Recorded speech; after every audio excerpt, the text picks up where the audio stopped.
So hello, कैसे हो तुम सभी। आज के इस वीडियो में हम लोग class 10 English literature chapter 3 the letter के क्वेश्चन आंसर सॉल्व करेंगे।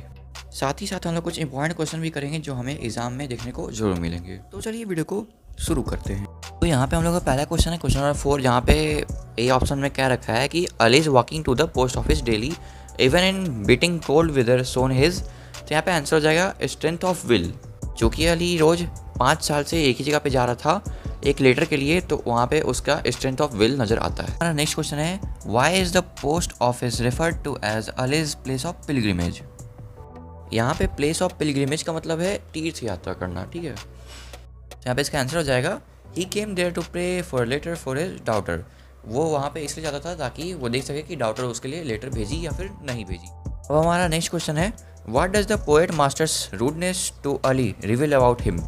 तो यहाँ पे इसका आंसर हो जाएगा प्रीकॉन्सीव्ड नोशंस। इसका मतलब होता है कि बिना कुछ सोचे समझे, मतलब कि बिना कुछ जाने हुए ही पहले ही हम लोग कुछ एक्शन ले लिए। अब हमारा नेक्स्ट क्वेश्चन है क्वेश्चन नंबर 6, जिसका ए नंबर पार्ट में क्या बोल रखा है Ali displays qualities of love and patience, ठीक है। यहाँ पे इस चैप्टर में अली के बारे में जो लव और पेशेंस दोनों क्वालिटीज़ जो यहाँ पे डिस्क्राइब किया गया है उसके बारे में बोल रहा है बताने के लिए। साथ में give evidence from the story to support the statement. यहाँ पे आंसर हो जाएगा for the past 5 years he had received no news of Miriam. Miriam basically इस चैप्टर में अली की डॉटर थी, ठीक है, जिसका शादी 5 साल पहले ही एक सोल्जर के साथ कर दिया गया था, ठीक है। तो उसके बाद जैसे ही शादी हुआ उसके बाद से अली तक एक भी न्यूज़ या फिर कोई भी खबर मरियम के बारे में नहीं आया था। उसी की वजह से जो अली था वो हर दिन पोस्ट ऑफिस जाता था ताकि देख सके कि कुछ आया है, कोई मतलब कि कुछ खबर आया है, लेटर आया है मरियम के साइड से या फिर नहीं, ठीक है।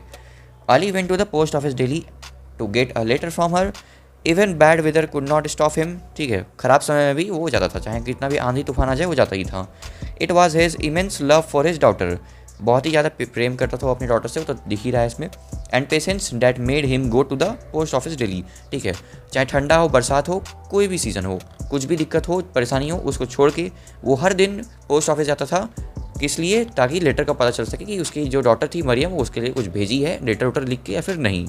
यहाँ पे इसका आंसर हो जाएगा Ali was familiar figure at the post office as all the staff members of the post office knew him by face because he came daily to the post office.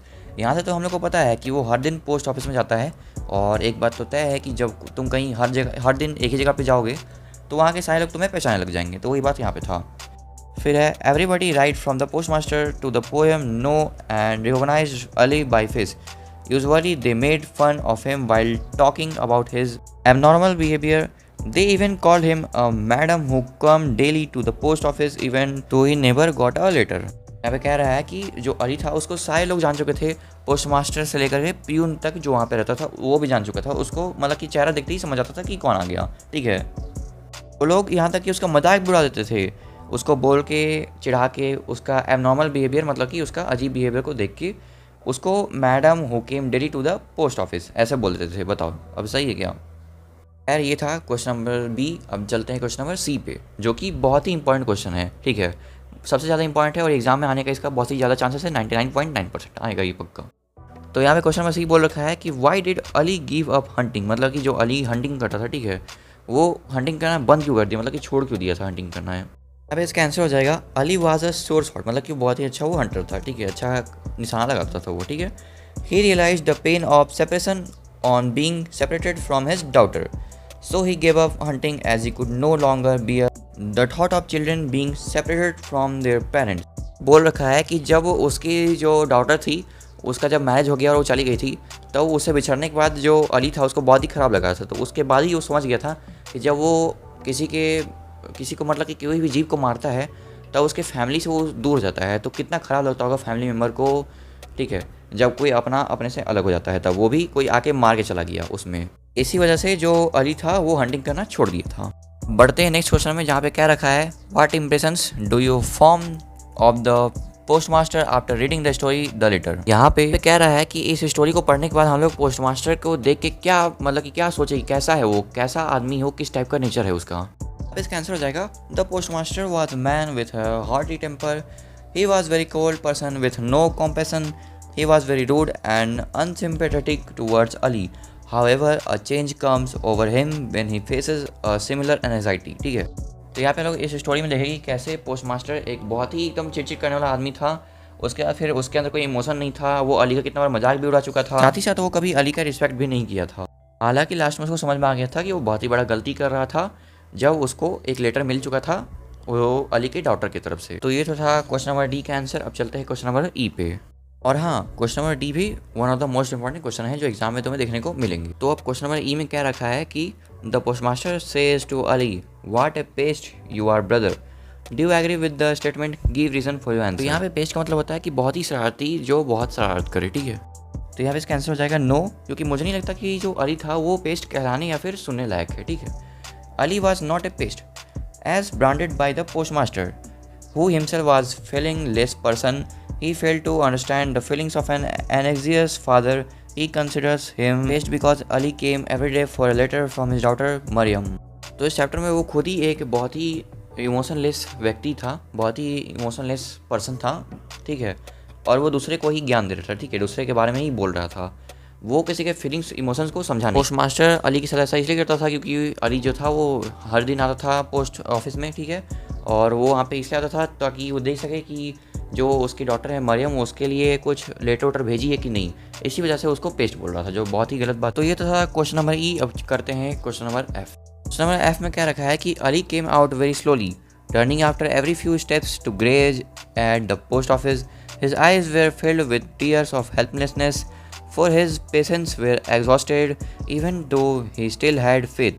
तो ये तो था पूरा कहानी जहाँ में बताया गया है कि जो अली था वो बहुत ही दुखी होकर बाहर आता है पोस्ट ऑफिस से, उसका फिर उसका आंख से आंसू चूने जैसा रहता है, उसको लगता है कि मतलब कि वो पूरा हेल्पलेसनेस, मतलब कि बहुत ही, मतलब कि उसको लगता है कि कोई मदद करने वाला अब उसके लिए है ही नहीं। अब यहाँ से क्वेश्चन स्टार्ट होता है, why were Ali's eyes filled with tears of helplessness, मतलब कि अली का जो आई था वो पूरा आंसू से क्यों भरा हुआ था और उसको देख के ऐसे क्यों लग रहा था कि उसका कोई मदद करने वाला अब नहीं है। उसके साथ ही साथ अगला क्वेश्चन है, what had exhausted his patience but not his faith.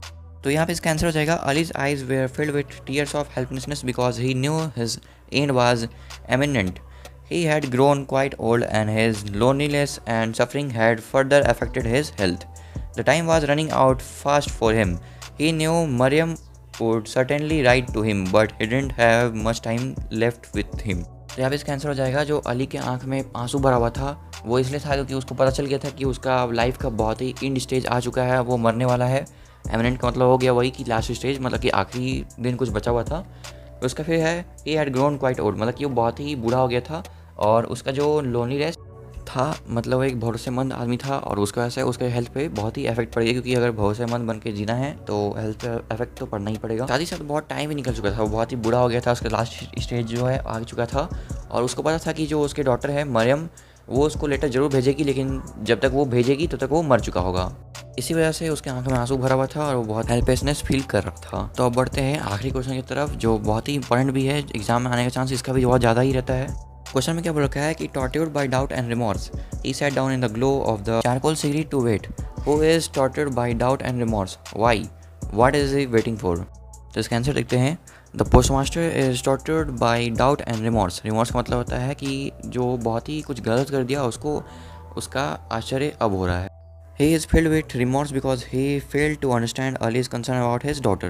मतलब कि वो अली का जो डॉटर के तरफ कंसर्न था कि उसको उसका लेटर चाहिए था, उसके लिए हर दिन वो चल चल के जाता था चाहे कोई भी मौसम हो, उसका दर्द वो समझ नहीं पाया, उसको मतलब कि सोच रहा था, उसके लिए उसको बहुत ही ख़राब लग रहा था, उसको रिमोर्स हो रहा था। The postmaster's daughter was unwell and he anxiously waited for some news of her. मतलब कि जो पोस्टमास्टर था उसके जो बेटी थी डॉटर, वो बहुत ही मतलब कि बीमार हो चुकी थी और उसका जो मैसेज था लेटर कुछ भी, उसके लिए वो बहुत ही बेसब्री से इंतज़ार कर रहा था।